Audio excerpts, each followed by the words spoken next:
Hey there, Eric Gall here. And I've been talking about creating a home for people with developmental disabilities. And you might have seen that in the video that I did last week and talking about what does it look like to live in a home-like setting versus more of an institutional-like setting, and trying to help understand the distinctions of those things.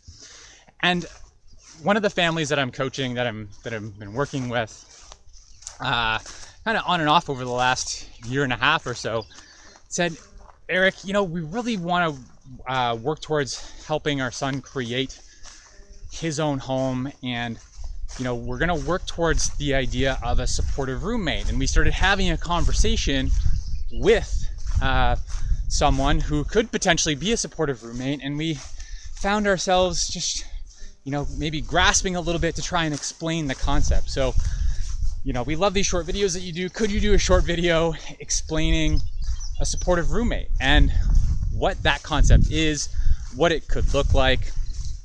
So that's what I'd like to do today. So what exactly is a supportive roommate? So this can be, so basically a supportive roommate is a roommate, right? Like in its simplest form. So you can just think about what a roommate is. So in the context of a supportive roommate and supporting someone with a developmental disability, we're thinking about a roommate who is neurotypical, right? So often the assumption is made that people with developmental disabilities have to live with other people with developmental disabilities, and that's a myth. That is not true.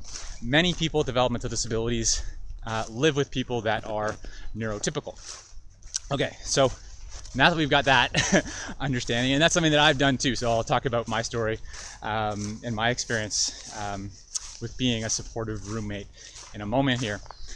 When we have a supportive roommate, it's a more natural way of support, right? When we think about, well, what do roommates do? Well, roommates might have a meal together. Roommates might share chores. They might support each other with chores. We learn from roommates. So, if we have a roommate that maybe has kept their own home before and we've never done that, we've never, lived outside of mom and dad's house, to have someone else that has, there's a lot of things that they've learned likely, right? They've likely learned how to, make some sort of meals. They've likely learned how to do their laundry. They've likely learned how to, do some chores. The list goes on and on.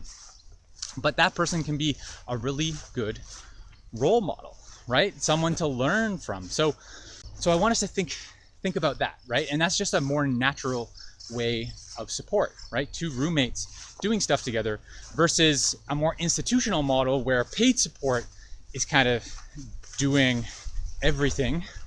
And that paid support makes our home feel more institutional, right? Because now it's become somebody's place of work rather than that's where somebody is living. So I want us to think a little bit about that. So what can it look like? What can it look like, right? So we're talking about a neurotypical person who might be a good role model, right? And I don't need you to necessarily, you don't need to think about, who is the person? You don't need to come up with a name right now, but think about the characteristics of this type of a person. What qualities could they have? What would a good role model look like in a supportive roommate? So those are some things that you can think about.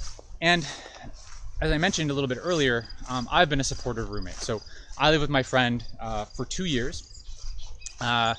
And really when he was first getting his place. And the way that it worked is we were roommates, right? So I would, help out with his dog. We would have, meals together. So probably, we were having dinner together 4 nights a week. If he needed a hand with his lunch, I would give him a hand with his lunch. I would do the garbage, right? So it's just thinking about, well, what are those roommate things? And, we were doing some of those things. I wasn't providing personal care support, but it was kind of just doing kind of natural things that roommates would do. And, some supportive roommates can do more than that, right? And that might be part of an agreement that you set up.